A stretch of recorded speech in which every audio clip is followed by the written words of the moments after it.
Assalamualaikum warahmatullahi wabarakatuh. Nama saya Muhammad Adi Haji bin Adnan, menurut metrik I18303294. Pada hari ini saya akan menerangkan berkaitan dengan sedikit ringkasan tentang buku dan juga kadar permasalahan. Baik, kita pergi kepada pengenalan ringkas tentang buku. Buku Pengurusan Pusaka Islam di Malaysia iaitu Teori dan Pengiraan yang dikarang oleh Nasir Naimi merupakan buku yang dipilih oleh kumpulan kami, di mana buku ini diterbitkan di Universiti Malaysia Sintok Kedah pada tahun 2016, yang mana ia merupakan cetakan yang pertama, dan 2017 merupakan cetakan kedua. Buku ini merupakan buku satu daripada dua buku hasil karya beliau, yang mana buku yang kedua hasil karya beliau ialah Pengurusan Pusaka Islam, Isu dan Pengaplikasiannya. Isu dan pengaplikasian. Seterusnya, penulis menekankan berkaitan aspek teori dari segi hukum fiqh dalam buku ini. Ia lengkap dengan kaedah pengiraan serta penerangan berkaitan pengurusan pusaka dalam Islam. Penulis juga di akhir bab, penulis telah meletakkan persoalan yang biasa diajukan berkaitan isu faraid, dan seterusnya mengaitkannya dengan kes-kes yang berlaku secara realiti dalam konteks di Malaysia. Tujuan penulis menyediakan buku ini adalah sebagai rujukan umum kepada mereka yang mahu mempelajari berkaitan dengan ilmu faraid, dan juga khusus kepada para pelajar pengurusan pusaka Islam. Selain itu juga, tujuan penulis menghasilkan buku ini kerana rujukan berkaitan tentang ilmu faraid ini berkurangan, baik dari segi teori, pengiraan, isu dan pengaplikasiannya. Seterusnya, penulis juga berharap agar hasil karyanya ini dapat memudahkan para pembaca untuk memahami ilmu faraid. Bismillahirrahmanirrahim. Assalamualaikum warahmatullahi wabarakatuh dan salam sejahtera. Nama saya Muhammad Amir Ashrabi Osman. Nombor metrik saya I21105546. Okay, hari ini saya akan menerangkan tentang pengenalan tentang penulis. Okay, penulis yang kami dapati adalah iaitu Nasri bin Naimi, atau lebih dikenali sebagai Dr. Nasri bin Naimi. Beliau ni adalah seorang penulis buku yang aktif tentang perniagaan lah. Maksudnya dia aktif dalam menulis buku-buku dalam perniagaan. Okey, di Malaysia beliau telah menyelesaikan pembelajaran beliau dengan 3 kelayakan. Yang pertama adalah dalam bidang ijazah sarjana muda perkaunan, yang kedua adalah sarjana pentadbiran perniagaan, dan yang ketiga adalah dalam PhD pengajian Islam. Okey, beliau ni telah menulis beberapa buah buku tentang pembahagian harta yang mengikut Islam, serta mendapat beberapa pengiktirafan daripada penulisan tersebut. Pengiktirafan beliau agak banyak, terdapat 9 pengiktirafan dalam penulisan tersebut. Ini dapat menjaminkan penulisan tersebut dapat diguna pakai oleh semua orang dan menjadi sebagai rujukan. Sekian, wabillahi taufiq wal hidayah. Assalamualaikum warahmatullahi wabarakatuh. Bismillahirrahmanirrahim. Assalamualaikum warahmatullahi wabarakatuh. Hari ini saya akan menerangkan tentang kadar permasalahan. Kadar permasalahan ni dia terbagi kepada 3, iaitu suami, seorang saudara perempuan al-syaqiqah, dan seorang saudara lelaki lil-ab kunsa. Okey, yang suami ni yang fardunya adalah 1/2 kerana dia seorang dan tiada keturunan. Manakala seorang saudara perempuan al-syaqiqah ni juga dia seorang, dia mendapat 1/2 dan tidak mempunyai waris. Dan seorang saudara lelaki lil-ab kunsa ni adalah dia asabah kerana terhalang.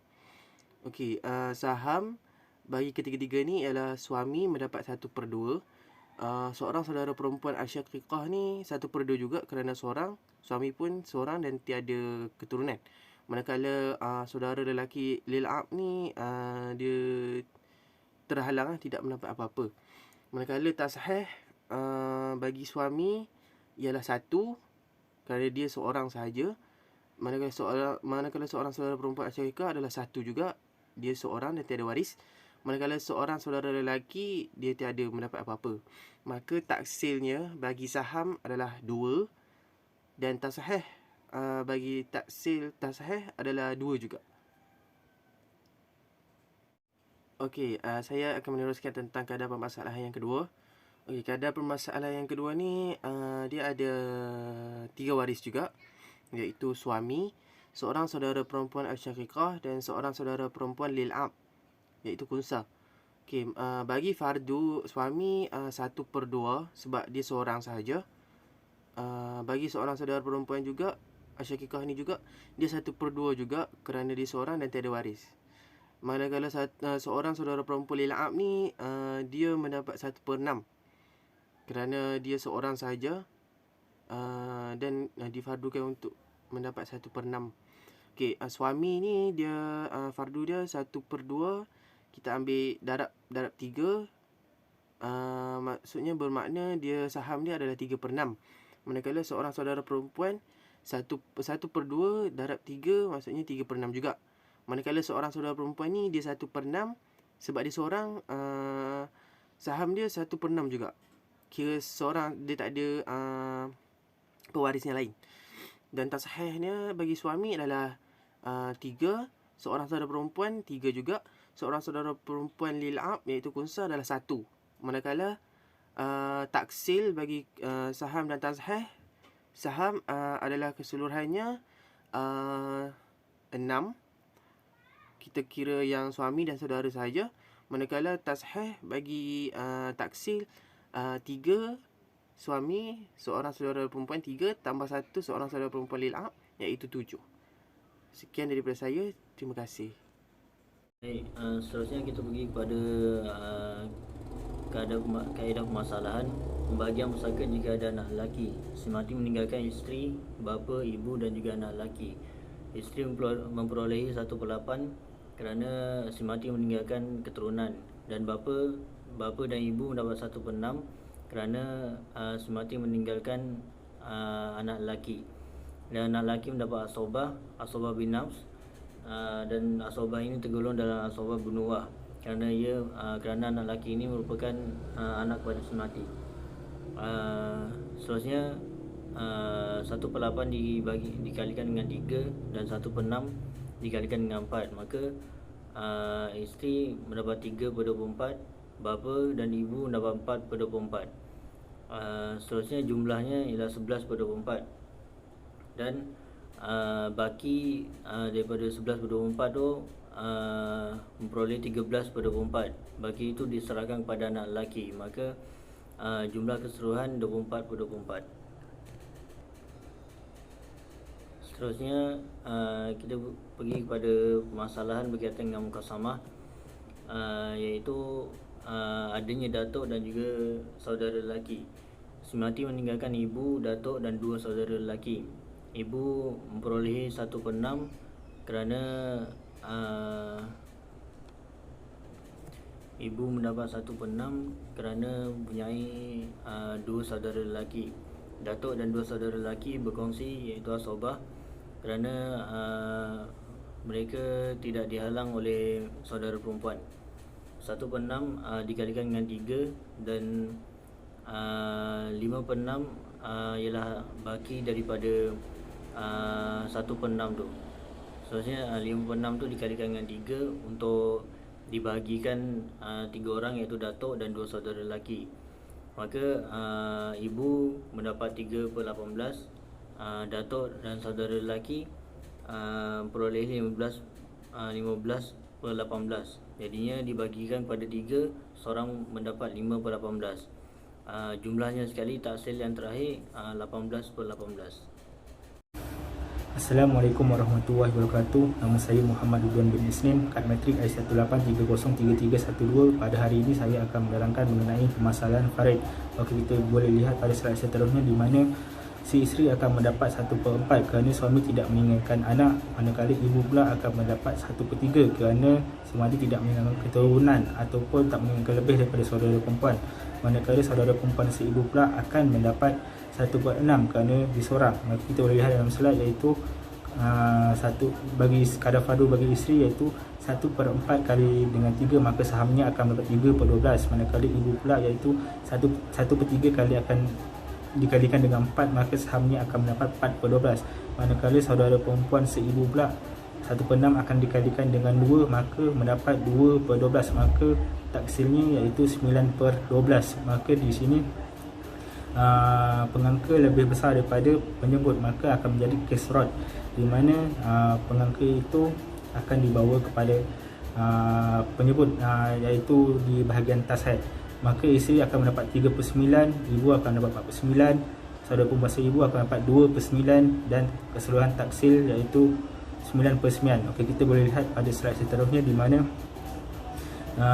si isteri akan mendapat 1/8 kerana suami meninggalkan anak, manakala bapa pula akan mendapat 1/6 kerana si mati meninggalkan keturunan lelaki.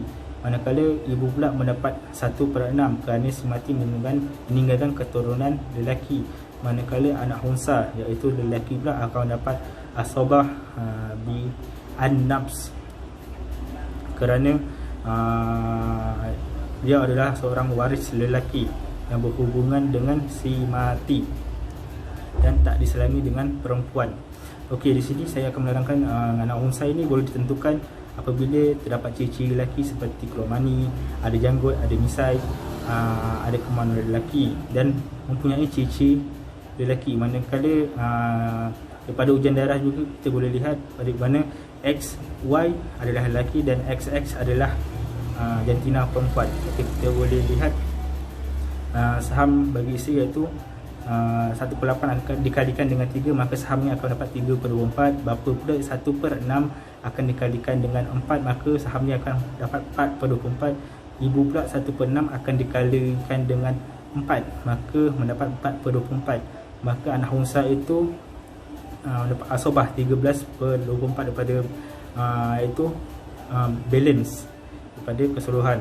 Maka keseluruhan taksilnya iaitu 24/24. Tashehnya iaitu isteri mendapat 3/4, bapa pula mendapat 4/4, ibu pula tashehnya 4/4, anak unsa lelaki dapat 13/24, maka keseluruhan taksilnya iaitu 24/24. Sekian, terima kasih. Bismillahirrahmanirrahim. Assalamualaikum warahmatullahi taala wabarakatuh. Nama saya Muhammad Akram bin Muhammad Yunus, nombor metrik I211051877. So untuk dalam pembentangan ini saya akan mengemukakan dua kes mengenai faraid dan pembahagian harta. So untuk kes yang pertama ialah kes si mati meninggalkan seorang datuk, dua saudara lelaki seibu sebapa dan seorang saudara perempuan seibu sebapa. Dalam kes ini penulis telah menggunakan kaedah 1/3 terhadap pembahagian bagi datuk kerana ianya akan lebih menguntungkan terhadapnya. So dekat sini saudara lelaki seibu sebapa dan saudara perempuan seibu sebapa merupakan asobah bi al-ghair. Maka penulis telah menyamakan penyebut iaitu per 15. 1/3 daripada kadar fardu yang digunakan oleh penulis telah didarabkan dengan 5.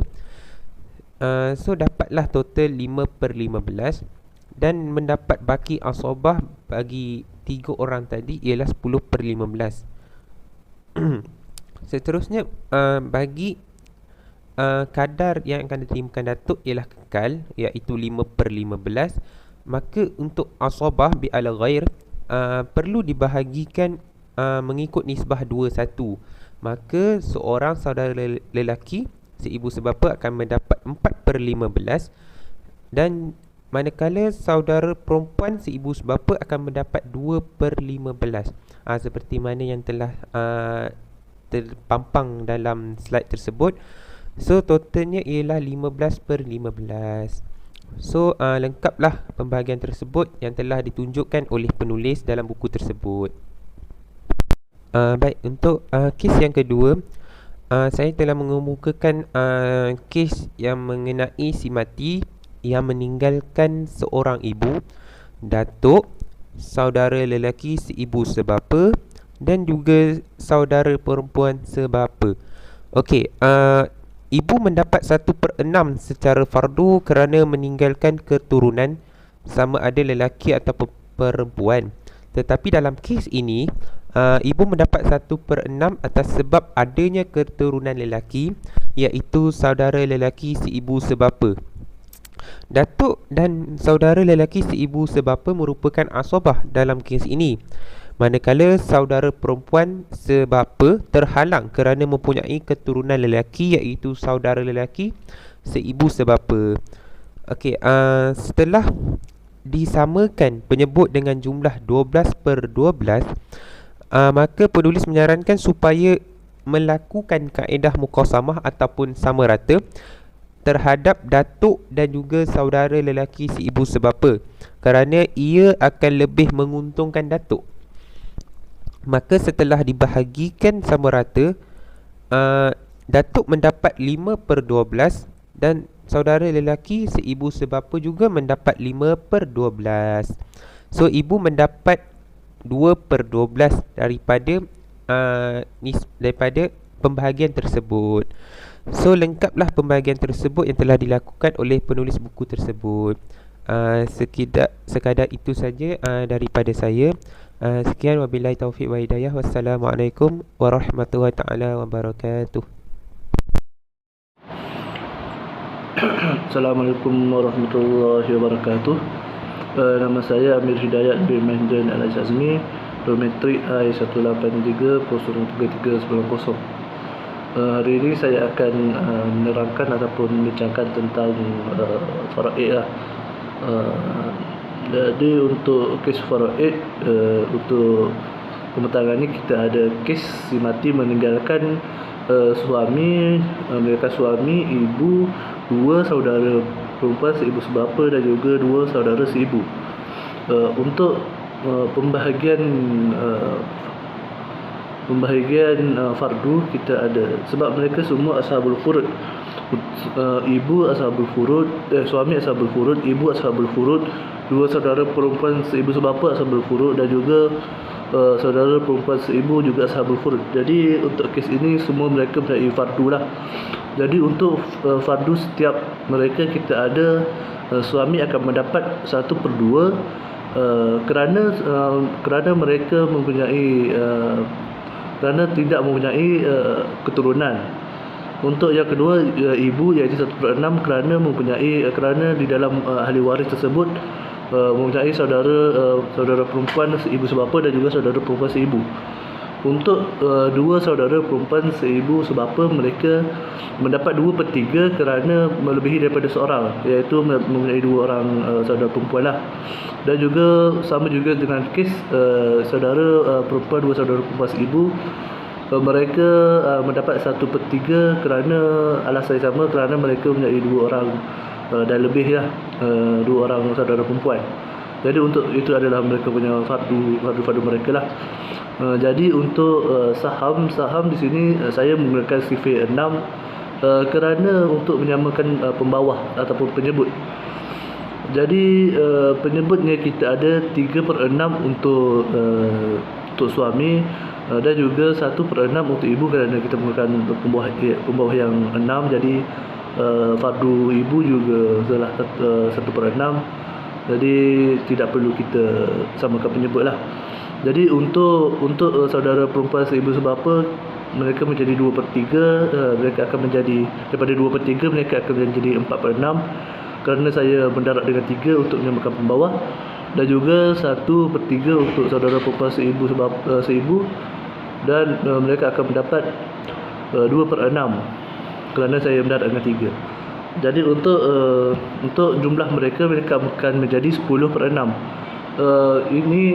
Kes ini ialah kes awal, iaitu penyebut lebih besar daripada pembilang. Jadi untuk penyebutnya akan dijadikan sebagai penyebut lah yang yang besar, iaitu 10 tadi lah. Jadi 10 tadi akan menjadi penyebut untuk membesarkan faraid lah. Jadi untuk tasih yang akhir ataupun tasih yang muktamad ataupun tasih yang last lah.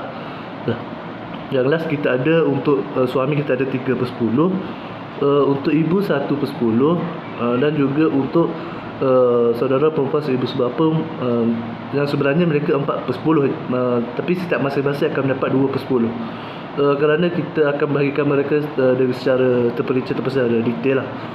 Begitu juga dengan saudara perempuan seibu, mereka akan mendapat asalnya mereka mendapat 2/10 je, tapi di sini saya membahagikan mereka kepada masing-masing ataupun secara individu. Jadi setiap orang akan mendapat 1/10. Dan begitulah kita punya kes untuk hari ini. Sekian, terima kasih. Assalamualaikum warahmatullahi wabarakatuh. Kita pergi kepada slide seterusnya, iaitu kes si mati meninggalkan isteri, ibu dan juga saudara perempuan seibu. Jadi untuk kes ini mereka mempunyai fardu masing-masing kerana mereka adalah ashabul furud, ibu, isteri dan juga saudara perempuan seibu. Jadi untuk ini marilah kita sama-sama tengok fardu mereka masing-masing ya. Untuk fardu isteri, mereka akan mendapat dia akan mendapat 1/4 kerana mereka tidak mempunyai anak. Begitu untuk ibu, seperti yang mana slide sebelum ini, 1/6 kerana mempunyai saudara perempuan seibu. Dan juga saudara perempuan seibu, dia akan mendapat 1/6 kerana dia tidak mempunyai dia hanya seorang sahaja, tidak mempunyai saudara perempuan yang lain lah. Jadi untuk itu dia akan mendapat 1/6. Dan juga untuk sahamnya saya akan terangkan, iaitu saham mereka akan saya menggunakan sifil ataupun penyebut iaitu pembilang iaitu menggunakan sifil 12. Jadi untuk isteri saya akan kalikan dengan 4 dikalikan dengan 3, jadi dia akan mendapat 3/12. Pada asalnya dia 1/4, jadi saya darabkan dengan 3, iaitu dia akan menjadi 3/12 lah.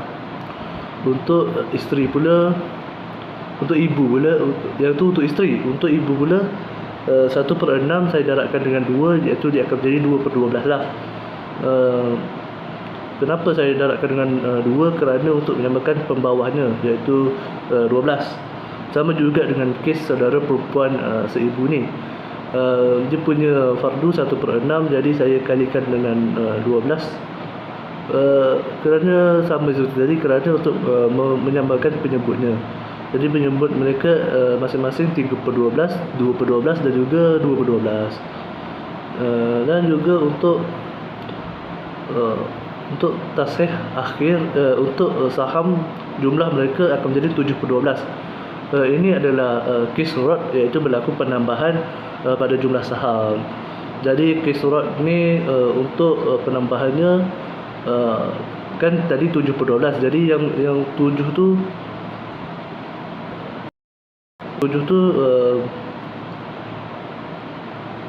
akan dikecilkan, pembahagian mereka akan dikecilkan menjadi untuk masing-masing, untuk tasih akhir ataupun tasih masing-masing akan dapat, isteri akan mendapat 3/7, ibu akan mendapat 2/7, dan juga saudara perempuan seibu akan mendapat 2/7.